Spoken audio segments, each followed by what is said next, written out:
Donc, je vais commencer à donner la parole à Lourdes Bandeira, donc l'Université de Brasilia, qui va nous parler de la longue trajectoire des inégalités dans les rapports de genre au Brésil, les employés de maison et les nouveaux acquis sociaux.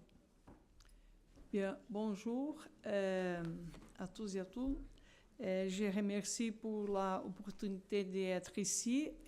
Bien, je vais parler en français avec, bien sûr, l'accent brésilien parce que c'est pas évident que j'arrive à me débrouiller bien dans votre langue. Alors, je m'excuse d'abord.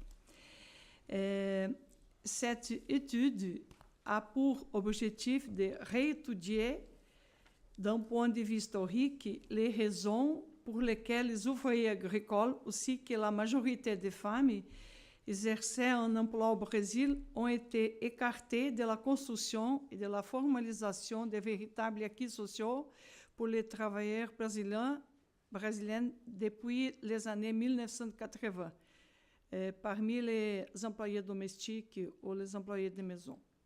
Certains travaux sur ce thème se contentent d'affirmer que l'exclusion de ces deux groupes de la réforme du Code du travail fut le résultat des caractéristiques spécifiques de leurs relations de travail. En milieu rural, les oligarchies avaient une très grande influence sur la politique et l'économie, et lors de cette époque, l'agriculture était prédominante dans l'économie brésilienne.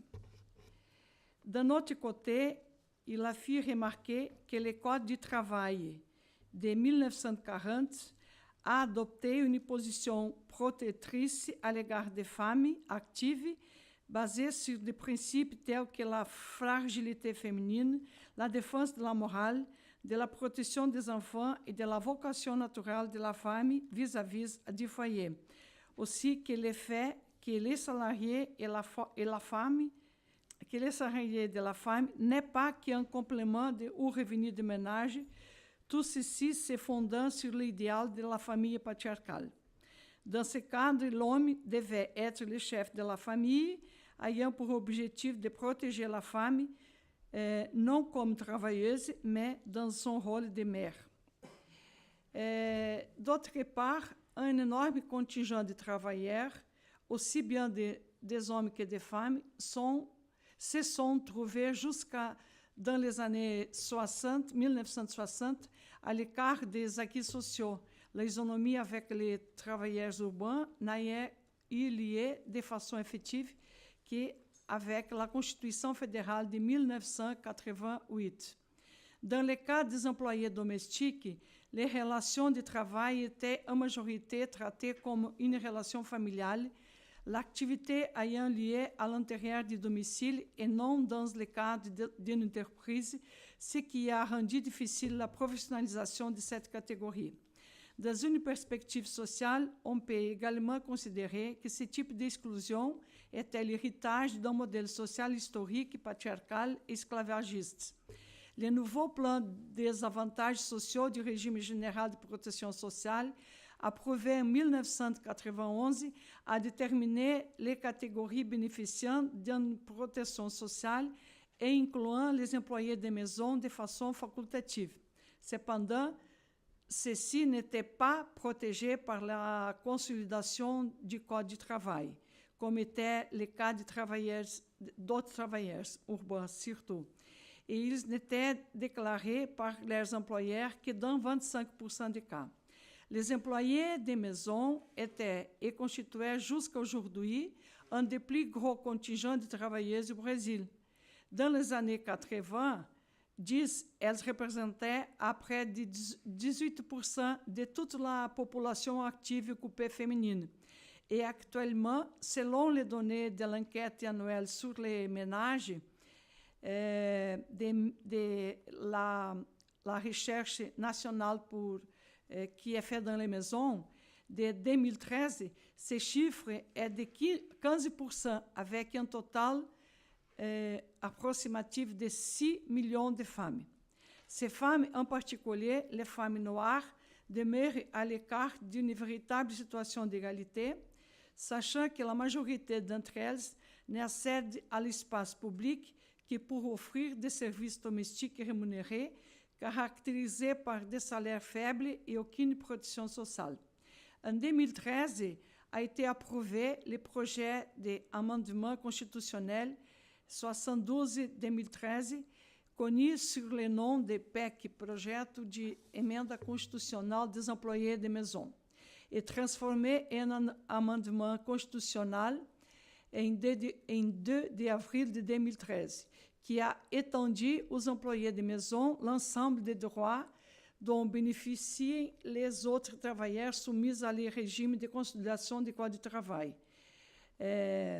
Après 70 ans après l'approbation historique de cette législation, ça vient de s'effectuer. En prenant en compte les manqueurs sociaux, les rapports de genre et de race et de régionalité aussi, les présentes études se penchera sur le processus de transition de déplacement de l'égalité formelle, acquis sociaux, vers une égalité réelle, formalisation de cette catégorie et accès aux droits, grâce à l'approbation de la PEC des employés domestiques. Pour évaluer l'impact de ces changements, nous analysons les indicateurs d'évolution d'emploi et la formalisation de la catégorie d'employés de maison selon leur sexe et la couleur de peau ou race à partir des données brutes fournies pour les instituts de statistiques de façon annuelle pour les années 2013, 14 et 15. L'analyse de ces indicateurs permettra d'évaluer de quelle manière l'action des politiques publiques peut rompre avec des éléments historiques et structurels d'inégalité dans les champs de travail pour lesquels la condition d'égalité entre les sexes dans les rapports de genre et de race n'est pas une priorité. Alors, le travail, c'est un travail historique qu'on est en train de réaliser avec des collègues, Cristina Soares, que c'est une démographe de l'Institut de statistique du Brésil, Ildete Pereira de Melo, que c'est une économiste de l'Université Federal Fluminense de Rio de Janeiro, et moi, de l'Université de Brasilia. Alors, la division sexuelle du travail, les femmes ont commencé à s'occuper de l'espace public, mais les hommes ne sont pas rentrés dans l'espace privé. La responsabilité des tâches domestiques et des soins à la famille demeure à la charge des femmes, comme toujours, avec un moyen de 21 heures par semaine, sachant qu'en milieu rural, cette moyenne dépasse 26 heures par semaine au Brésil. L'insertion des femmes dans le marché du travail est conditionnée à une conciliation entre travail et famille. L'insertion des femmes dans le marché du travail, à partir des années 70, se produit de façon segmentée. D'un côté, par un groupe de femmes ayant un faible niveau de scolarisation et occupant des emplois précaires et informals, comme le travail domestique, qui sont les femmes noires. Et d'autre côté, par des femmes ayant un niveau de scolarité plus avancé et surtout des milieux sociaux plus favorisés, comme la classe moyenne, occupent des postes de travail de meilleure qualité, quoique concentrés dans des domaines relevant des rôles socialement attribués aux femmes, tels que la santé, l'éducation et les services sociaux. Les services domestiques au Brésil, depuis la fin du XIXe siècle, quand fut effectué le premier recensement, constituait le premier type d'occupation des femmes. En 1872, quand c'était le premier recensement, dans le total des femmes rémunérées, déclarées, un tiers travaillait comme employé domestique. Il faut dire qu'en 1888, c'était la loi qu'on appelle l'abolition de l'esclavage au Brésil. Ça veut dire que c'était après cette période-là. Après plus d'un siècle, les données du recensement de 2010 montrent que les services domestiques représentent encore un segment important d'emplois féminins avec presque 5,5 millions de femmes et qui correspondent à 20% de la population active occupée, de la population féminine active occupée. Les services domestiques au Brésil, la plus grande partie du travail domestique est informel. Sur 6 millions presque demi de travailleurs, presque 70% n'ont pas de carnet de travail signé pour les employeurs.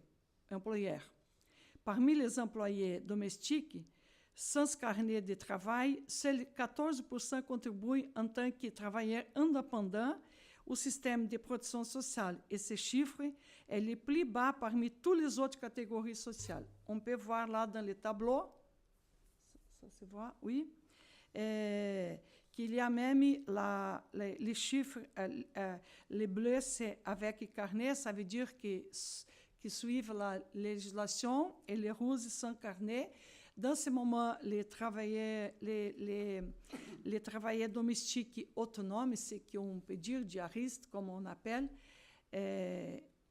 ont un taux très très bas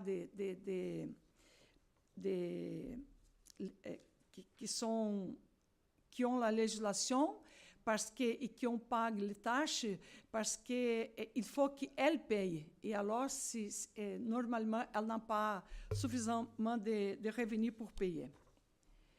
Les services domestiques au Brésil se distinguent également des autres catégories d'emploi par le fait qu'on peut diviser l'ensemble des travailleurs de ces secteurs en deux catégories selon la durée du travail hebdomadaire, les journalières et les salariés mensuels.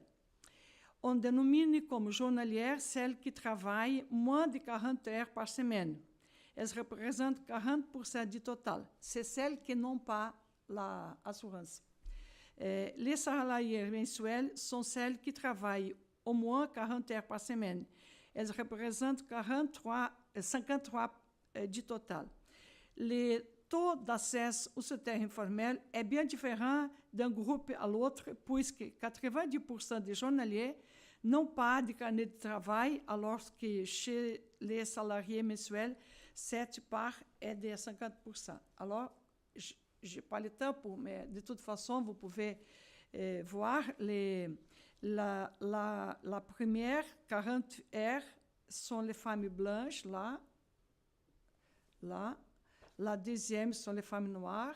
Là, c'est la moyenne. Et parfois, sont les deux autres groupes de femmes blanches et noires qui n'ont pas la couverture dans le travail domestique. Bien, les services domestiques au Brésil, une journalier noir sur 5 se trouve dans le secteur formel, ce qui est le plus petit chiffre observé.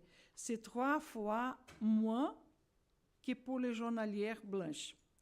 Ce qui démontre que les inégalités entre domestiques noirs et blanches sont significatives. De fait, les politiques visant l'équité des genres dans l'accès au travail doivent, dans le cas du Brésil, prendre en considération les caractéristiques de l'insertion de la population selon sa couleur, sa race. 71% des employés domestiques noirs ne possèdent pas de carnet de travail signé par l'employeur.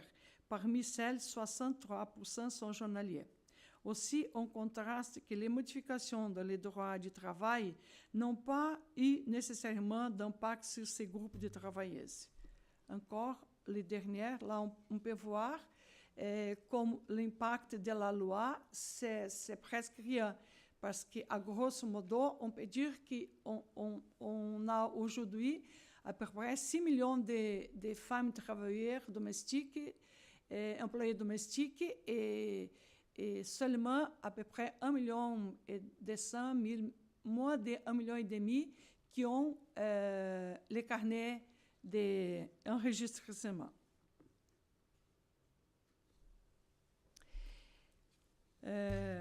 Les services domestiques au Brésil, une caractéristique. Attends, j'ai raté? Non, c'est bon. Une caractéristique d'emploi domestique exercée majoritairement par des femmes est sa volatilité. Ça veut dire étant donné que dans les périodes de croissance de l'économie et des revenus des ménages, les personnes recherchent d'autres formes d'emploi que le travail domestique, caractérisé par des salaires et des préjudices sociaux faibles. Dans les périodes de ralentissement de l'économie, le travail domestique est envisagé comme une option pour les travailleuses, ce qui expliquerait l'augmentation du nombre de domestiques en 2015, malgré la stagnation des salariés.